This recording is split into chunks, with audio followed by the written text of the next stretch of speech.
অখণ্ড সংহিতা বা অখণ্ড মণ্ডলেশ্বর শ্রী শ্রীমৎ স্বামী স্বরূপানন্দ পরমহংসদেবের উপদেশ বাণী, পঞ্চম খণ্ডের সপ্তম সংস্করণ হইতে পাঠ।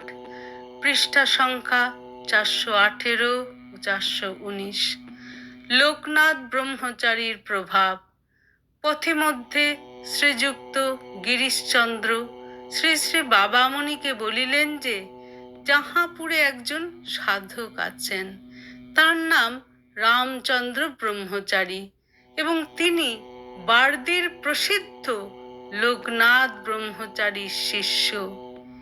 এই কথা শুনিতেই শ্রী শ্রী বাবামণি ব্রহ্মানন্দং পরম সুখদং কেবলং জ্ঞান মূর্তিং দ্বন্দ্বাতীতং গগন সদৃশং তত্ত্বমৎসদিলক্ষং একং নিত্যং বিমলমৌচলং সর্বদা সাক্ষীভূতং ভাবাতীতং ত্রিগুণরহিতং সদ্গুরুং তং নমামি।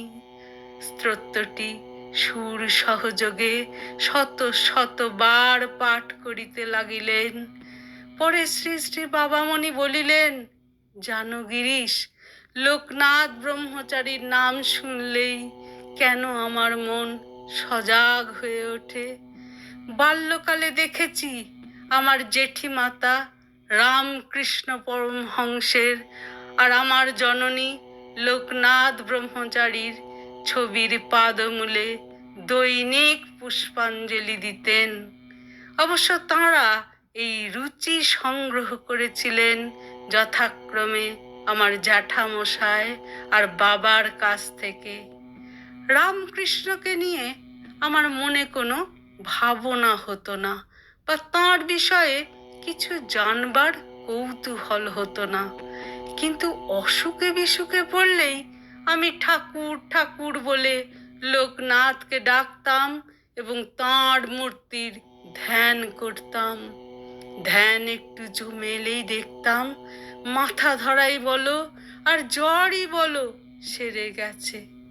তখন তো কালী, কৃষ্ণ, শিব, দুর্গা প্রভৃতির মতো লোকনাথকে একজন দেবতা বলেই মনে করতাম।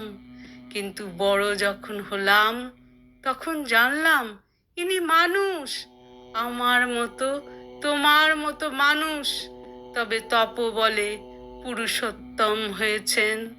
তাঁর তপস্যার কথা জেনে মনে এত ভক্তি এলো যে বলবার নয়। এরপরে একদিন লোকনাথ মহিমা নামে একখানা সংস্কৃত স্তোত্রের বই হাতে পড়ল।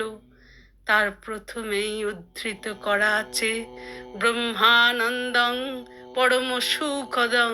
স্তোত্রটি কণ্ঠস্থ করলাম এবং জপের মালা নিয়ে এই স্তোত্রকে লক্ষ লক্ষ বার জপ করলাম।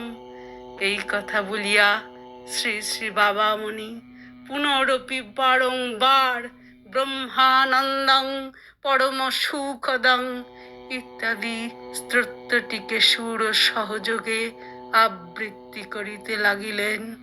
হরি ওম।